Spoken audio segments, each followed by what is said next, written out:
श्री शिवाय नमोस्तुभ्यं दोस्तों। आपका मेरे चैनल में बहुत बहुत स्वागत है। भोलेनाथ की कृपा आप सभी पे बने रहे। आप भोलेनाथ की कृपा से आप सभी की मनोकामना पूर्ण हो।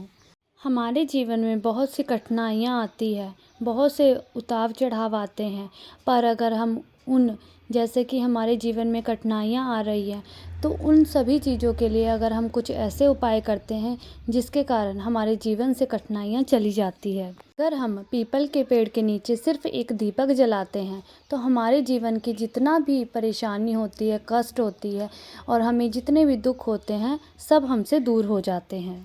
ये सब प्रकार की जो कठिनाइयाँ हैं उनसे मुक्ति मिल जाती है।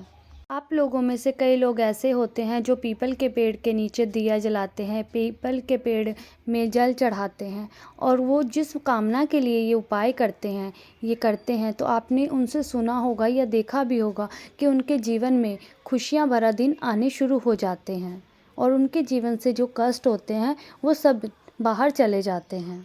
मैं आपको इस वीडियो में जैसे कि अगर आपको कर्जा मुक्ति होना है या आपके जीवन में जितनी परेशानी है उसके बारे में, उससे छुटकारा पाने के बारे में आपको इस वीडियो में बताऊंगी।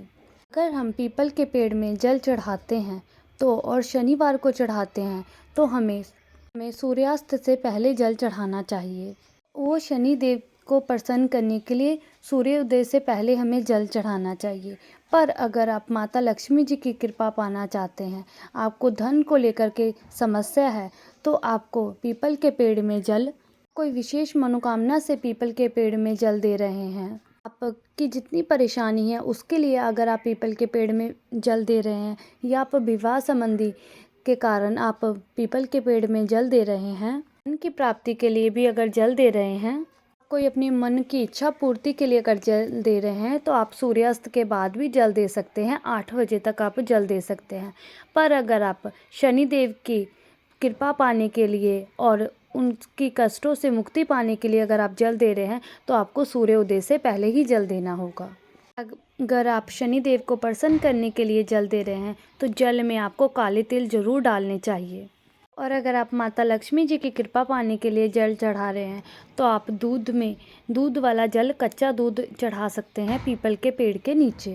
कि अगर आप पीपल के पेड़ में कच्चा गाय का दूध अर्पित करते हैं तो साक्षात माता लक्ष्मी और भगवान विष्णु जी का आगमन आपके घर में होता है और वो आपके घर में ही विराजमान रहते हैं। अगर सुबह लक्ष्मी माता की कृपा पाने के लिए जल चढ़ाते हैं तो आप उसमें थोड़ा सा कच्चा दूध के साथ आप बताशा या मिश्री भी उसमें रख करके चढ़ा सकते हैं। जब आप जल चढ़ा लेंगे तो आपको धूप या आप अगरबत्ती या जोत वहाँ पर जला सकते हैं। उसके बाद अगर आप बाकी चीज़ें नहीं लेकर के जा सकते हैं तो आप जल ज़रूर अर्पित करिए शनिवार के दिन। और जब शाम को आपने दीपक जो जलाना है उसका विशेष उपाय है। के लिए आपको कुछ सामग्री चाहिए, आप नोट कर लीजिए। आपको काली उड़द चाहिए या फिर आपको काली उड़द का आटा चाहिए। चाहे तो आप काली जो उड़द होती है उसको मिक्सी में पीस करके उसका आटा बना सकते हैं। अगर आप बहुत परेशान हैं, शारीरिक तौर से भी अगर मानसिक तौर से भी बहुत परेशान हैं, सारी तरफ से आपको कठिनाइयों ने घेर रखा है, तो उसके लिए आपको क्या करना है, सूती कपड़े का, आपको कोई रुई का नहीं, कोई मार्केट से मंगाया हुआ बाती नहीं चाहिए, आपको सूती कपड़े की बाती बना लेनी है। ध्यान रखिएगा जो सूती कपड़ा लेना है वो काले कलर का ही होना चाहिए।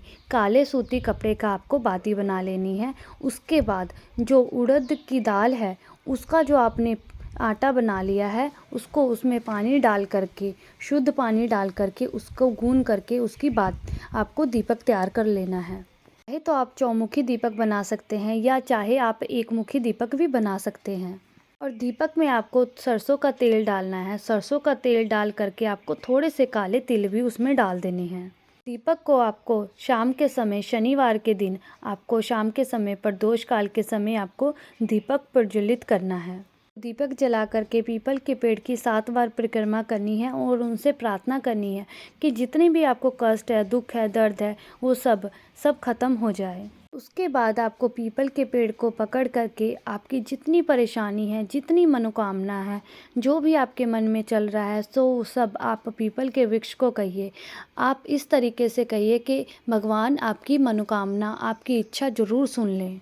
जब तक आप अपनी मन की बातें कह रहे हैं तब तक आप पीपल के पेड़ को स्पर्श करके रखें। जब आप अपनी मनोकामना, अपनी इच्छा, अपनी परेशानी बोल देते हैं, पर आपको थोड़ी देर बैठ जाना है और उनसे प्रार्थना करके, नमस्कार करके आपको अपने घर लौट आना है।